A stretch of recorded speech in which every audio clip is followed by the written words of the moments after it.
معروف anchor person اور senior صحافی سلیم صافی نے کہا ہے کہ نہ جانے اس ملک کو کس نحوست نے اپنی لپیٹ میں لے لیا ہے کہ ایک ایسے وقت میں جب پوری دنیا توہمات سے نکل رہی ہے، ہم پر ایسے لوگ مسلط کر دیے گئے ہیں جو توہم پرستی کو فروغ دینے میں مصروف ہیں، اور انہیں اندازہ بھی نہیں کہ اس توہم پرستی کا ملک و قوم کو کیا خمیازہ بھگتنا پڑ رہا ہے۔ معذور افراد کا روحانی علاج کرنے والے ایک عراقی شہری کی پاکستان آمد پر تبصرہ کرتے ہوئے سلیم صافی اسے ایک فراڈیا قرار دے کر کہتے ہیں کہ توہم پرستی اب پاکستان میں ایک وبا کی طرح پھیل رہی ہے۔ ان کا کہنا ہے کہ ابھی تک دنیا میں 5 طریقہ علاج دریافت ہوئے ہیں، یعنی ایلوپیتھک سرجری، ہومیوپیتھک، ہربل اور جھاڑ پھونک۔ پہلے 3 طریقہ علاج دور جدید کی ایجادات ہیں، جبکہ ہربل یعنی جڑی بوٹیوں کا استعمال قدیم طریقہ علاج ہے۔ کسی حد تک سرجری کو بھی قدیم طریقہ علاج میں شمار کیا جاتا ہے۔ 5واں طریقہ علاج جھاڑ پھونک منفی بھی ہوا کرتا ہے اور مثبت بھی۔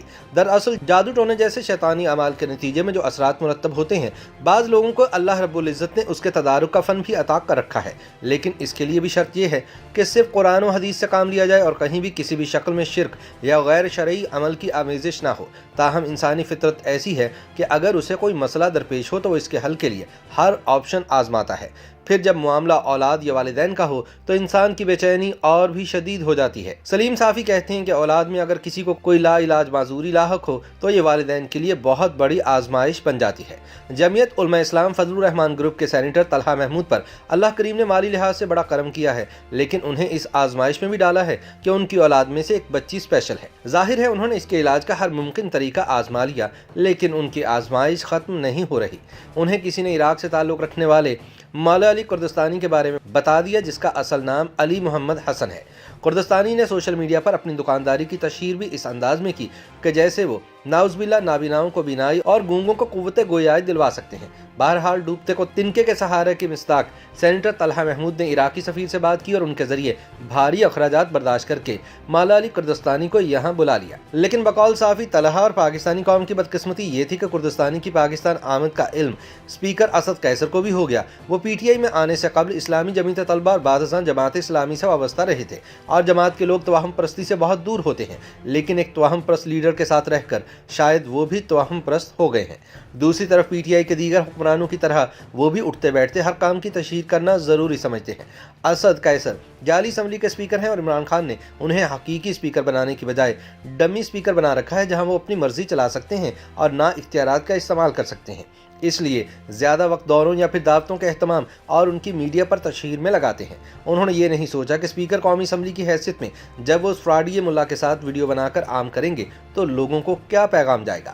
نہ صرف انہوں نے اپنے بچے کی شعبہ بازی کے ذریعے علاج کی ویڈیو عام کر دی، بلکہ پی ٹی آئی کے ایک اور رکن قومی اسمبلی جو خود ڈاکٹر بھی ہیں، ان کے ساتھ ان کی ویڈیو بھی لیک ہو گئی، جس میں اسد قیصر صاحب بتا رہے تھے کہ عراق سے صاحب آئے ہوئے ہیں جو پلک جھپکتے گونگوں اور نابیناؤں کا علاج کرتے ہیں۔ سلیم صافی کہتے ہیں کہ طلحہ محمود کو بھی چاہیے تھا کہ وہ اس فراڈی کو بلانے سے قبل تحقیقات کرتے، لیکن ان کا تو وہ انفرادی فیل تھا اور صرف اپنے بچے کی خاطر تھا۔ لیکن اس کی تشہیر سے قبل اسپیکر قومی اسمبلی اسد قیصر نے معمولی تحقیق کی زحمت بھی گوارا نہیں کی۔ وہ اگر انٹرنیٹ پر جاتے اور پھر اسمبلی کے سینکڑوں ملازمین میں سے کسی ایک کو تحقیق کا کہتے تو وہاں ان کو 2 منٹ کی محنت سے معلوم ہو جاتا کہ علی کردستانی کتنا بڑا فراڈیا ہے۔ وہ اس فراڈ کی بنیاد پر خود اپنے ملک میں گرفتار ہونے کے بعد اسی فراڈ کی بنا پر سعودی عرب میں گرفتار ہو چکا ہے، لیکن ایسی کسی تحقیق کی زحمت گوارا کرنے سے قبل اسد قیصر نے اسے اپنے سرکاری گھر کا مہمان بنایا، ساتھ ویڈیو بنائی اور پورے پاکستان کو مشکل میں ڈال دیا، جو اسلام آباد کے 5 اسٹار ہوٹل کے باہر ہزاروں کی تعداد میں لائنیں لگا کر علاج کے لیے کھڑے ہو گئے۔ صافی بتاتے ہیں کہ فراڈیا 5 اسٹار ہوٹل کے مزے لینے اور دعوتیں اڑانے کے بعد اب واپس آ چکا ہے،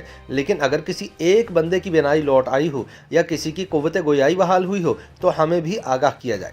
سوال یہ ہے کہ لاہور، اسلام آباد اور پشاور میں جو لاکھوں بیمار اور ان کے عزیز ذلیل و خوار ہوئے، ان کے ساتھ ہونے والے اس ظلم کا ازالہ کون کرے گا؟ صافی کہتے ہیں کہ نہ جانے اس ملک کو کس نحوست نے اپنی لپیٹ میں لے لیا ہے کہ جب پوری دنیا توہمات سے نکل رہی ہے، ہم پر ایسے لوگ مسلط ہو گئے ہیں جو توہم پرستی کو فروغ دے رہے ہیں، اور انہیں اندازہ بھی نہیں کہ اس توہم پرستی کا ملک و قوم کو کیا خمیازہ بھگتنا پڑ رہا ہے۔ ایک طرف مہنگائی، دوسری طرف بے روزگاری، تیسری طرف حکمرانوں کی بدزبانی اور اوپر سے توہم پرستی۔